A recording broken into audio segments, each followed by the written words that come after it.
Check. All right. Good morning, everybody, and welcome back to Islet with Mitch. Today is March 1st, and we're going to dive right in. We are in Deuteronomy right now, chapter 16. Let's just go. Passover and the Festival of Unleavened Bread. In honor of the Lord your God, celebrate the Passover each year in the early spring and in the month of Abib. For that was the month in which the Lord your God brought you out of Egypt by night. Your Passover sacrifice may be from either the flock or the herd, and it must be sacrificed to the Lord your God at the designated place of worship, the place he chooses for his name to be honored. Eat it with bread made without yeast. For 7 days, the bread you eat must be made without yeast, as when you escaped from Egypt in such a hurry. Eat this bread, the bread of suffering, so that as long as you live, you will remember the day you departed from Egypt. Let no yeast be found in any house throughout your land for those 7 days. And when you sacrifice the Passover lamb on the evening of the first day, do not let any of the meat remain until the next morning. You may not sacrifice the Passover in just any of the towns that the Lord your God is giving you. You must offer it only at the designated place of worship, the place the Lord your God chooses for his name to be honored. Sacrifice it there in the evening as the sun goes down on the anniversary of your exodus from Egypt. Roast the lamb and eat it in the place the Lord your God chooses. Then you may go back to your tents the next morning. For the next 6 days, you may not eat any bread made with yeast. On the 7th day, proclaim another holy day in honor of the Lord your God, and no work may be done on that day. The Festival of Harvest. Count off 7 weeks from when you first begin to cut the grain at the time of harvest. Then celebrate the Festival of Harvest to honor the Lord your God. Bring him a voluntary offering in proportion to the blessings you have received from him. This is a time to celebrate before the Lord your God at the designated place of worship he will choose for his name to be honored.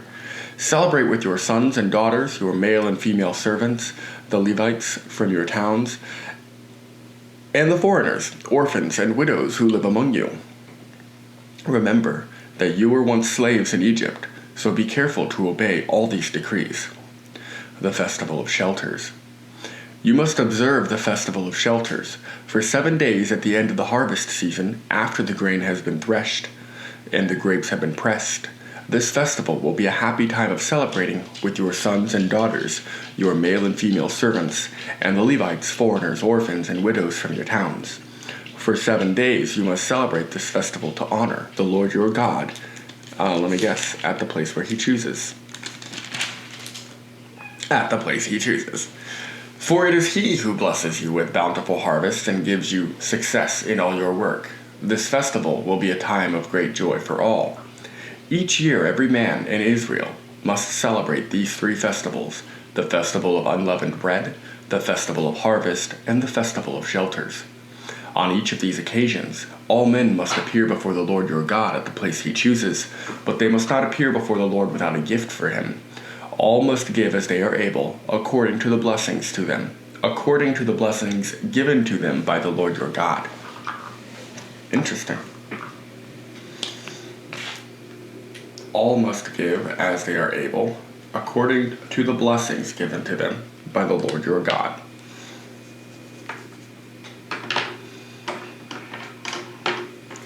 Justice for the people. Appoint judges and officials for yourselves from each of your tribes in all the towns the Lord your God is giving you. They must judge the people fairly. You must never twist justice or show partiality. Never accept a bribe, for bribes blind the eyes of the wise and corrupt the decisions of the godly. Let true justice prevail, so you may live and occupy the land that the Lord your God is giving you. You must never set up a wooden Asherah pole beside the altar you build for the Lord your God, and never set up sacred pillars for worship, for the Lord your God hates them. Okay, so never accept a bribe. I'm just going to highlight this. For bribes blind the eyes of the wise and corrupt the decisions of the godly. That's a good one. I'm coming back to that. Chapter 17. Never sacrifice sick or defective cattle, sheep, or goats to the Lord your God, for he detests such gifts. When you begin living in the towns the Lord your God is giving you, a man or woman among you might do evil in the sight of the Lord your God and violate the covenant. For instance, they might serve other gods or worship the sun, the moon, or any of the stars, the forces of heaven, which I have strictly forbidden. When you hear about it, investigate the matter thoroughly. If it is true that this detestable thing has been done in Israel, then the man or woman who has committed such an evil act must be taken to the gates of the town and stoned to death. But never put a person to death on the testimony of only one witness.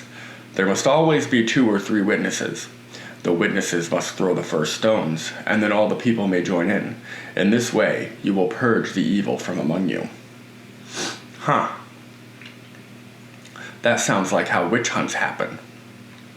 Suppose a case arises in a local court that is too hard for you to decide.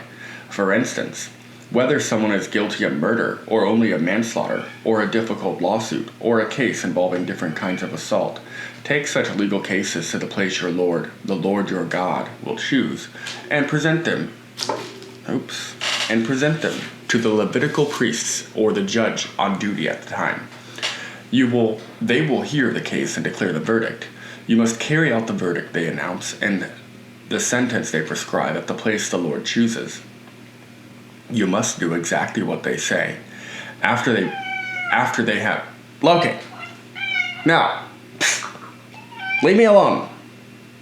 I'm reading.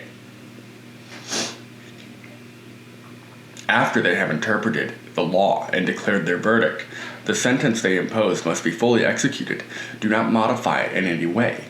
Anyone arrogant enough to reject the verdict of the judge or the priest who represents the Lord your God must die. In this way, you will purge the evil from Israel. Then everyone else will hear about it and be afraid to act so arrogantly. Guidelines for a king. You are about to enter the land the Lord your God is giving you. When you take it over and settle there, you may think, we should select a king to rule over us like the other nations around us. If this happens, be sure to select as king the man the Lord your God chooses. You must appoint a fellow Israelite. He may not be a foreigner.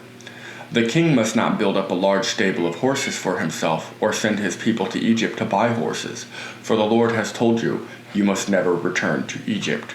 The king must not take many wives for himself, because they will turn his heart away from the Lord, and he must not accumulate large amounts of wealth in silver and gold for himself. When he sits on the throne as king, he must copy for himself this body of instruction on a scroll in the presence of the Levitical priests. He must always keep that copy with him and read it daily as long as he lives. That way he will learn to fear the Lord his God for obeying all the terms of these instructions and decrees. This regular reading will prevent him from becoming proud and acting as if he is above his fellow citizens. It will also prevent him from turning away from these commands in the smallest way. And it will ensure that he and his descendants will reign for many generations in Israel. That's very interesting. The guidelines for a king. He must not build a large stable of horses for himself. And he mustn't do it, especially from Egypt. You never return to Egypt. You were cut off from your former enslavers. He must not take many wives for himself. And he must not accumulate large amounts of wealth in silver and gold. Those are decent guidelines for a king, or dare I say, a political leader yet today. Not bad advice. Chapter 18. Gifts for the priests and the Levites. Remember that the Levitical priests, that is, the whole of the tribe of Levi, will receive no allotment of land among the other tribes in Israel. Instead, the priests and Levites will eat from the special gifts given to the Lord, for that is their share. They will have no land of their own among the Israelites. The Lord himself is their special possession, just as he promised them. These are the parts that the priests may claim as their share from the cattle, sheep, and goats that the people bring as offerings: the shoulder, the cheeks, and the stomach. You must also give to the priests the first share of the grain, the new wine, the olive oil, and the wool at shearing time. For the Lord your God chose the tribe of Levi out of all your tribes to minister in the Lord's name forever. Suppose a Levite chooses to move from his town in Israel, wherever he is living, to the place the Lord chooses for worship. He may minister there in the name of the Lord his God, just like all his fellow Levites who are serving the Lord there. He may eat his share of the sacrifices and offerings, even if he also receives support from his family. A call to holy living. When you enter the land the Lord your God is giving you, be very careful not to imitate the detestable customs of the nations living there. For example, never sacrifice your son or daughter as a burnt offering. And do not let your people practice fortune-telling, or use sorcery, or interpret omens, or engage in witchcraft, or cast spells, or function as mediums or psychics, or call forth the spirits of the dead. Anyone who does these things is detestable to the Lord. It is because the other nations have done these detestable things that the Lord your God will drive them out ahead of you. But you must be blameless before the Lord your God. The nations you are about to displace consult sorcerers and fortune-tellers, but the Lord your God forbids you to do such things. Well, if they've got great fortune-tellers, perhaps they can see the fortune of the Lord displacing them for the people of Israel. True and false prophets. Moses continued, "The Lord your God will raise up for you a prophet like me from among your fellow Israelites. You must listen to him, for this is what you yourselves requested of the Lord your God when you were assembled at Mount Sinai. You said, 'Don't let us hear the voice of the Lord our God, any more, or see this blazing fire, for we will die.' Then the Lord said to me, 'What they have said is right. I will raise up a prophet like you from among their fellow Israelites. I will put my words in his mouth, and he will tell the people everything I command him. I will personally deal with anyone who will not listen to the messages the prophet proclaims on my behalf. But any prophet who falsely claims to speak in my name, or who speaks in the name of another god, must die.' But you may wonder, how will we know whether or not a prophecy is from the Lord?